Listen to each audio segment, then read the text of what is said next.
शायद आपने जिंदगी को किंग साइज जियो सुना होगा, लेकिन जब आप कतर की क्वीन के बारे में जानेंगे तो आप जरूर चाहेंगे कि अपनी जिंदगी क्वीन साइज जियो। चलिए देखते हैं कतर की क्वीन कैसे अपनी जिंदगी गुजारती हैं, जिनकी अनुमानित नेट वर्थ 15 अरब डॉलर है और कैसे उन्होंने शाही परिवार को अपने काबू में रखा है। कतर की क्वीन शेखा मोजा बिन्त नासर एक काबिल एदीद शख्सियत हैं जो सिर्फ शाही परिवार में अपनी पहचान नहीं रखती बल्कि अपने मुल्क और दुनिया भर में अपना असर जमा चुकी है। वो कतर के हुकुमरां अमीर की मां हैं और खतरी शाही परिवार की सबसे ज्यादा मशहूर शख्सियत है। शेखा मोजा का जो शानदार जिंदगी का स्टाइल है वो सबको हैरत में डाल देता है। एक औरत जो कई भूमिकाएं निभाती हैं, वो असल जिंदगी की एक क्वीन और मानवतावादी है जो सकारात्मक बदलाव के लिए काम करती हैं और मिडिल ईस्ट में औरतों को और भी मजीद इख्तियार दे रही हैं। शेखा मोजा ने कतर की तरक्की में बहुत बड़ा किरदार अदा किया और कतरी संस्कृति को दुनिया के सामने लाया। वो औरतों के हकूक और सशक्तिकरण के लिए भी काम करती हैं। कतर में और पूरी मिडिल ईस्ट में उन्होंने लड़कियों की तालीम की अहमियत को उजागर किया है और औरतों को उच्च शिक्षा और नेतृत्व के रोल्स में आने की तरफ हिम्मत दिलाई है। शेखा मोजा ने विशेष जरूरतों वाले बच्चों के लिए भी काम किया और शफल्लाह सेंटर की बुनियाद रखी जो इन बच्चों को मदद और सेवाएं फराहम करता है। उनकी खूबसूरती के साथ उन्हें ज़हीन, मेहरबान और दिलसोच तबीयत का अज़्म भी मिला है। अपने मकाम का फायदा उठाते हुए वो औरतों के हकूक़ और जवान नस्ल के लिए संदेश देने में कामयाब रही हैं। फोर्ब्स ने उन्हें दुनिया की 100 सबसे पावरफुल औरतों में शामिल किया है और कई सालों से वो कतर और पूरी दुनिया में तालीमी और समाजी सुधारों को लीड कर रही हैं। दुनिया भर के टॉप सर्कल्स में उनकी बहुत इज्जत की जाती है। उनके इंस्टाग्राम पर 8,30,000 से ज्यादा लोग उन्हें फॉलो करते हैं, जो उनके एक्स्ट्रा ऑर्डिनरी होने का सबूत है। अब चलते हैं उनकी जिंदगी के बारे में मजीद जानने के लिए। शेखा मोजा बिन्त नासर का अव्वल जिंदगी का सफर देखते हैं। शेखा मोजा कतर में 1959 में पैदा हुई थी। वो अपनी जिंदगी का कुछ हिस्सा मिस्र और कुवैत में गुजारा जब उनके वालिद शेख नासर बिन अब्दुल्लाह अल मिस्नद वहां की रेजीम के खिलाफ निर्वासन में रह रहे थे। 18 साल की उम्र में वो वापस कतर आईं और 1977 में हमद बिन खलीफा अल थानी, जो कतर के पूर्व अमीर हैं, से शादी की। वो उनकी दूसरी बीवी थी। इस जोड़े के 7 बच्चे हैं, जिनमें से एक कतर के मौजूदा अमीर शेख तमीम बिन हमद अल थानी हैं। उनकी तालीमी पृष्ठभूमि पर एक नजर डालें तो शेखा मोजा ने कतर यूनिवर्सिटी से सोशियोलॉजी में डिग्री हासिल की थी। 1986 में उन्होंने हमद बिन खलीफा यूनिवर्सिटी से इस्लाम और सार्वजनिक नीति में मास्टर की डिग्री भी हासिल की। ग्रेजुएशन के बाद उन्होंने अपनी तालीमी कोशिशों को जारी रखा और 2003 में वर्जीनिया कॉमनवेल्थ यूनिवर्सिटी से ह्यूमन लेटर्स में डॉक्टरेट हासिल की। और उनकी तालीमी अहलियत यहीं खत्म नहीं होती। शेखा मूजा को विभिन्न इज्जत और अवार्ड से भी नवाजा गया है, जैसे कि कार्नेगी मेडल ऑफ फिलैंथ्रोपी और George Bush award for advancement in public service. 2009 में उन्हें Academie de Beaux Arts de l Institut de France में भी शामिल किया गया। 2007 में शेखा मूजा को चाथम हाउस प्राइज भी मिला था, अंतर्राष्ट्रीय संबंधों में बेहतरी के प्रयासों के लिए। Texas A&M university, Carnegie Mellon university, imperial college London और जॉर्ज टाउन यूनिवर्सिटी ने भी उन्हें ऑनरेरी डॉक्टरेट से नवाजा है। हमारी शेखा मूजा सच में एक तालीम याफ्ता क्वीन है। आमतौर पर लोग समझते हैं कि उनकी तालीम उन्हें एक अच्छी क्वीन बनने में मदद देगी, लेकिन क्या यह वास्तव में जरूरी है? आइए जानें शेखा मूजा बिन्त नासिर का किरदार एक क्वीन के तौर पर कैसा है। कतर की क्वीन के तौर पर शेखा मूजा ने देश की राजनीति और अंतर्राष्ट्रीय मामलों में अहम भूमिका निभाई है। उन्होंने कतर के अंतर्राष्ट्रीय समुदाय के साथ ताल्लुकात को मजबूत बनाने के लिए डिप्लोमेटिक इनिशिएटिव्स में भी भाग लिया है और यह यकीन दिलाया है कि कतर को अंतर्राष्ट्रीय स्तर पर प्रतिनिधित्व मिले और उसके मफादात की हिफाजत की जाए। कतर फाउंडेशन QF एक गैर लाभकारी संगठन है जो 1995 में उनके द्वारा स्थापित की गई थी। शेख हमद बिन खलीफा अल थानी और उनकी अहलिया हर हाइनेस शेखा मोजा बिन्त नासिर का मकसद फाउंडेशन के जरिए कतर में एक नॉलेज बेस्ड इकोनॉमी बनाना है जो तालीम और साइंटिफिक रिसर्च पर फोकस करती है। 2013 में George Bush award for excellence in public service की एक्सेप्टेंस स्पीच के दौरान शेखा मोजा ने फाउंडेशन का जिक्र किया और कहा कि फाउंडेशन का मकसद तालीम, इल्म और कल्चर के फरोग में अपना हिस्सा डालना है ताकि ये तमाम इंसानियत के लिए फायदेमंद हो। कतर फाउंडेशन का फ्लैगशिप प्रोजेक्ट है एजुकेशन सिटी, जो कि अकादमिक उत्कृष्टता का केंद्र है और इसमें दुनिया भर की मशहूर यूनिवर्सिटीज और संस्थानों के ब्रांच कैंपस हैं। इस कैंपस में अत्याधुनिक रिसर्च सुविधाएं भी हैं जो दुनिया के बेहतरीन शोधकर्ताओं और विद्वानों को अपनी ओर आकर्षित करती हैं। एजुकेशन सिटी के अलावा कर फाउंडेशन कई वैज्ञानिक अनुसंधान प्रोजेक्ट्स में भी शामिल है। फाउंडेशन ने कुछ रिसर्च सेंटर्स भी स्थापित किए हैं, जैसे कि ख्योदर बायोमेडिकल रिसर्च इंस्टीट्यूट और Qatar environment and energy research institute. ये सेंटर्स बायोमेडिसिन, ऊर्जा और पर्यावरण के क्षेत्रों में अत्याधुनिक अनुसंधान करते हैं, ताकि दुनिया के कुछ सबसे बड़े मसलों के इनोवेटिव हल तलाश किए जा सकें। खौतर फाउंडेशन कई आर्थिक और सामाजिक विकास पहल में भी शामिल है। फाउंडेशन ने उद्यमिता और इनोवेशन के लिए कई प्रोग्राम शुरू किए हैं, जैसे कि ख्योदर साइंस एंड टेक्नोलॉजी पार्क और ख्योदर डेवलपमेंट बैंक। ये प्रोग्राम उद्यमियों और स्टार्टअप्स को फंडिंग, मेंटरशिप और अन्य संसाधन उपलब्ध कराते हैं, ताकि ख्योदर में एक जीवंत और विविधतापूर्ण अर्थव्यवस्था बन सके। शेखा मोजा, जो कतर फाउंडेशन के संस्थापक की अहलिया हैं, ने फाउंडेशन के काम में महत्वपूर्ण भूमिका निभाई है।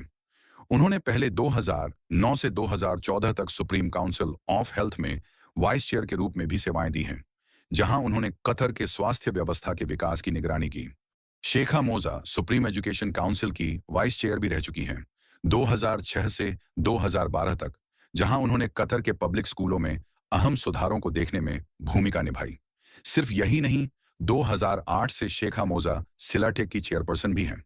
सिलाटेक का मतलब अरबी में आपका कनेक्शन है, और इस प्रोजेक्ट के जरिए वह न केवल क्षेत्र में बल्कि विदेशों में भी नौजवानों को नौकरियां हासिल करने में मदद कर रही हैं। 2021 में उन्होंने एक महत्वाकांक्षी बयान दिया कि यह संगठन और भी अधिक लोगों को नौकरियां दिलाएगा। सिलाटेक का उद्देश्य भी यही है कि आपका कनेक्शन बने। इसके अलावा अब हमारे पास एक कमिटमेंट है कि 2 मिलियन और नौजवान मर्द और औरतों को जोड़ा जाएगा। वह 1998 से अरब डेमोक्रेसी फाउंडेशन की चेयरपर्सन और supreme council for family affairs की प्रेसिडेंट भी हैं।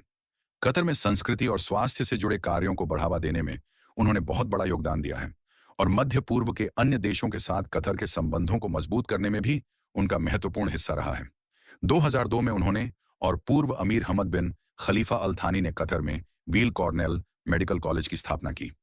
व्हील कॉर्नेल मेडिकल कॉलेज अपने उल्लेखनीय कार्यों के लिए जाना जाता है, जिसमें सर्वाइकल कैंसर के लिए पैप टेस्ट भी शामिल है, जो प्रसव के लिए अत्यंत आवश्यक है। वह व्हील कॉर्नेल मेडिसिन के बोर्ड ऑफ ओवरसियर्स की सदस्य भी हैं। इसके अलावा शेखा मोजा सिदरा मेडिकल और रिसर्च सेंटर की चेयरपर्सन है, जो दोहा में एक उच्च तकनीकी महिलाओं और बच्चों का अस्पताल है। सेंटर की भव्य उद्घाटन समारोह में वह और उनके पति भी मौजूद थे। रिसर्च और ट्रेनिंग सेंटर को पीडियाट्रिक्स और महिलाओं की खास सेहत के इलाज में आगे बढ़ने के लिए तैयार किया गया है। यह कतर फाउंडेशन का एक सहायक संगठन है। मलिका ने इस मेडिकल सेंटर को $7.9 अरब का फंड दिया है, ताकि वैश्विक जरूरतों पर असर डाल सके। उन्होंने 2012 में एजुकेशन अबव ऑनल (EAA) फाउंडेशन की स्थापना की, ताकि तरक्की याफ्ता देशों को बेहतर गुणवत्ता की शिक्षा तक पहुंच बनाई जा सके। EAA यूनिसेफ और यूनेस्को का साझेदार है। इस फाउंडेशन के जरिए उनका मकसद उन बच्चों तक पहुंचना है जो शिक्षा तक पहुंचना मुश्किल होता है, और उन अहम क्षेत्रों पर भी ध्यान देना है जो गरीबी, संघर्ष और अन्य समस्याओं से प्रभावित हैं। उनकी आला हजरत एजुकेशन अबव ऑल फाउंडेशन की फाउंडर शेखा मोजा बिन्ट नासिर हमेशा शिक्षा की पैरोकार रही है। वह शिक्षा की क्षमता को समझती है, जो समाज को बदल सकती है, जिंदगियां बेहतर बना सकती हैं और अगली नस्ल के लिए बेहतर भविष्य बना सकती है।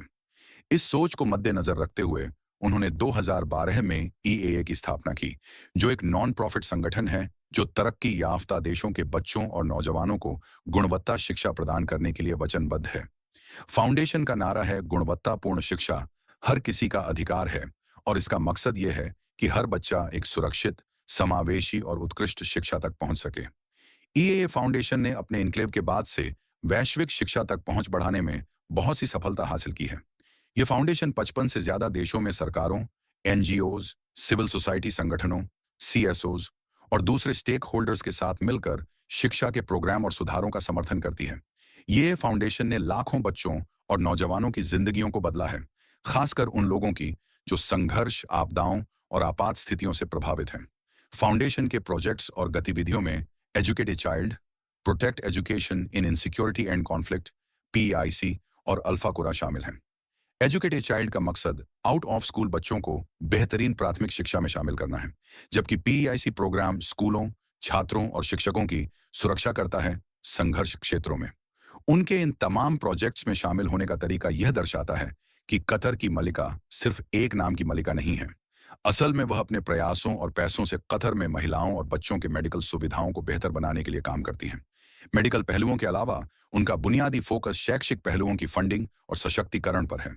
वह यूएन के साथ मिलकर वैश्विक शिक्षा का समर्थन करती हैं और 2002 से सतत विकास लक्ष्यों के लिए यूनाइटेड नेशंस की एडवोकेट बनी है। उन्होंने सुप्रीम एजुकेशन काउंसिल की वाइस प्रेसिडेंट के तौर पर काम किया है और 2003 में यूनेस्को की बुनियादी और उच्च शिक्षा के लिए स्पेशल एनवॉय भी रह चुकी हैं। कतर के पहले इंटरनेशनल स्कूल की स्थापना से लेकर अत्याधुनिक स्वास्थ्य देखभाल पहलुओं के कार्यान्वयन तक शेखा मोजा का काम कतर की सफलता के लिए अहम रहा है। शेखा मोजा यूएन के साथ मिलकर दुनिया भर में हाशिए पर पड़े बच्चों और नौजवानों की शिक्षा और तरक्की के लिए काम कर रही हैं।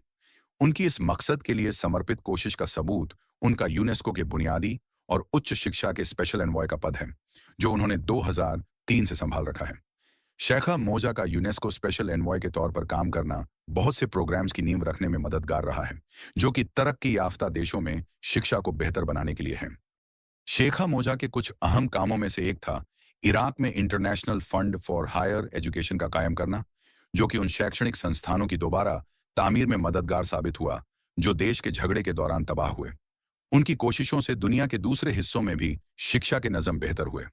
शेखा मोजा को 2016 में सतत विकास लक्ष्यों एसडीजीज के लिए एडवोकेट के तौर पर नियुक्त किया गया।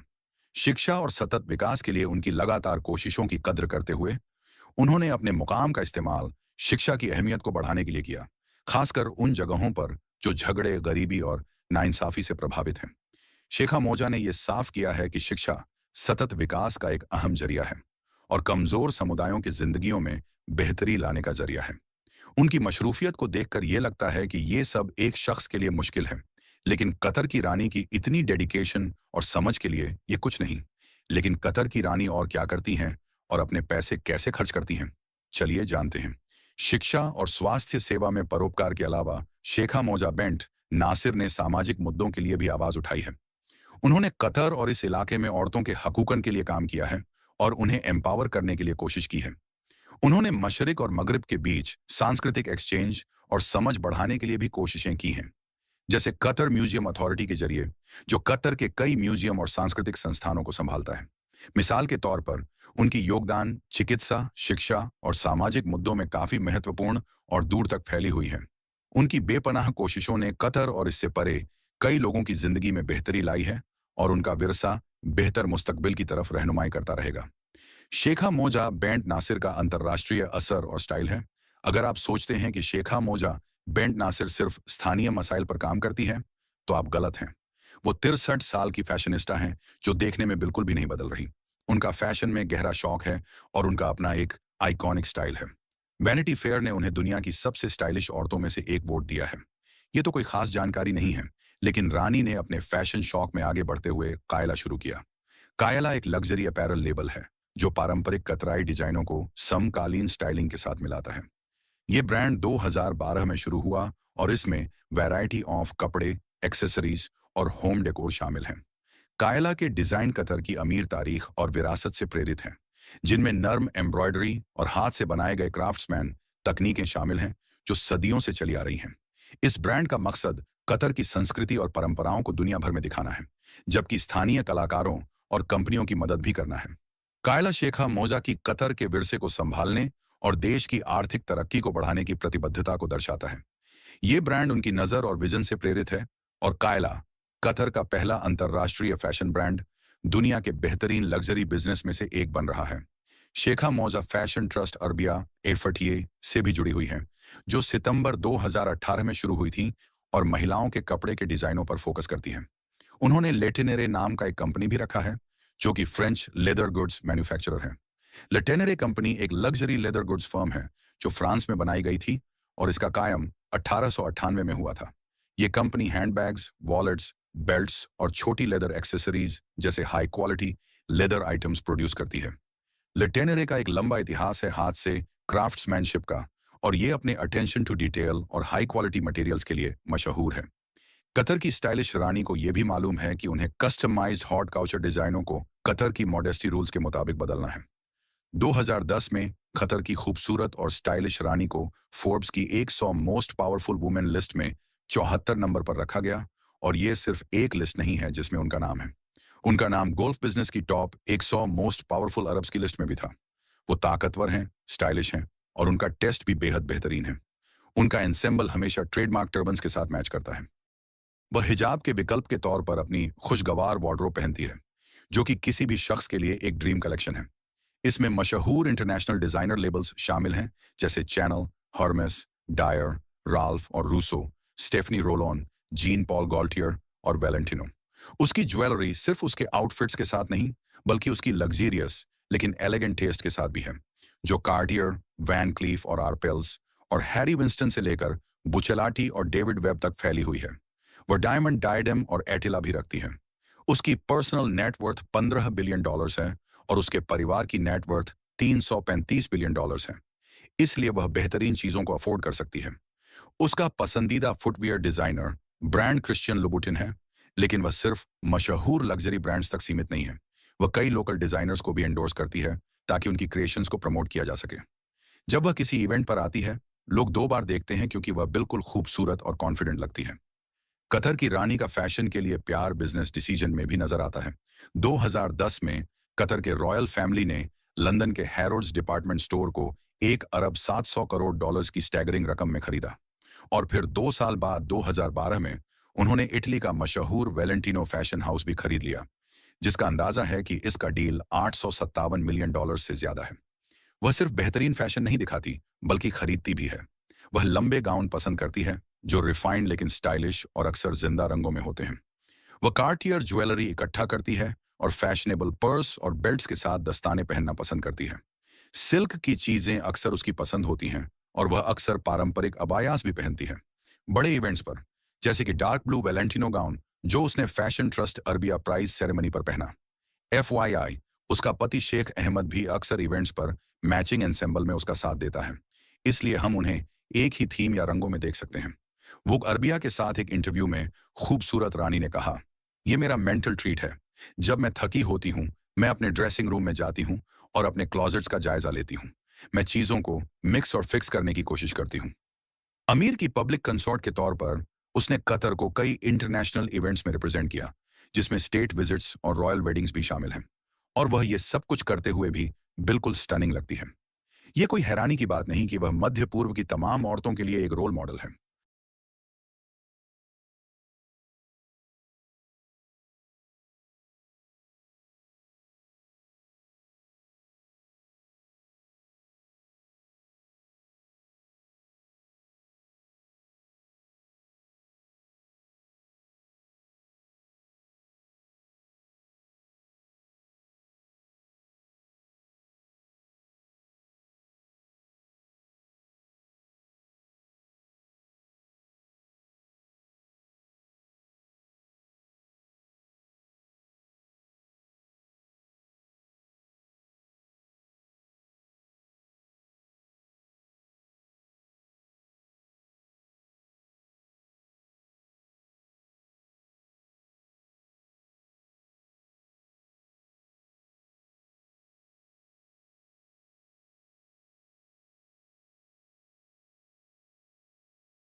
लंदन के दिल में कतरी शाही परिवार का एक प्रोजेक्ट वेस्टमिंस्टर सिटी काउंसिल के प्लानिंग ऑफिस ने कभी खारिज कर दिया था।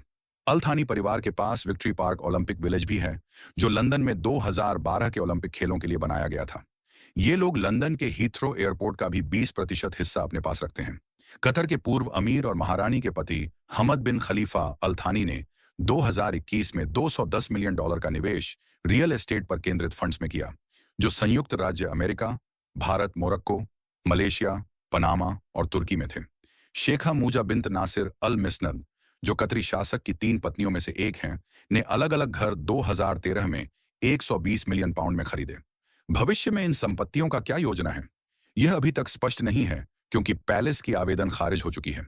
शेखा मूजा के पास दुर्लभ और कीमती रत्नों का एक व्यापक संग्रह भी है, जिसमें हैरी विंस्टन, बुल्गारी और कार्टियर जैसे प्रसिद्ध ज्वेलर्स से कीमती आभूषण शामिल हैं।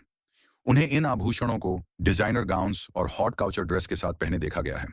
शेखा मूजा बिन्त नासिर ने कतर और दुनिया भर में लोगों के विकलांगता अधिकारों के लिए जोरदार आवाज उठाई है।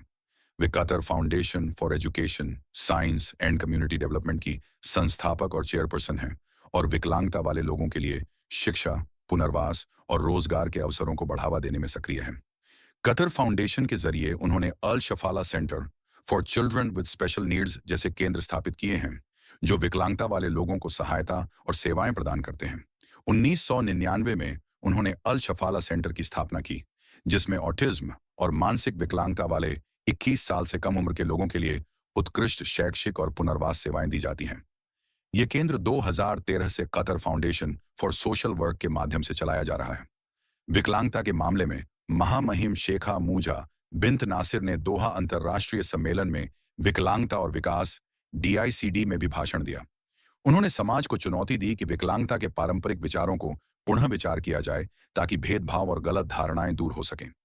अपने उद्घाटन भाषण में उन्होंने विकलांगता से जुड़े रूढ़िवादिता और गलतफहमियों पर जोर दिया और कहा कि विकलांगताओं को सिर्फ मेडिकल या मनोवैज्ञानिक बताते हुए गैर मनोवैज्ञानिक अवरोधों को भुला दिया जाता है।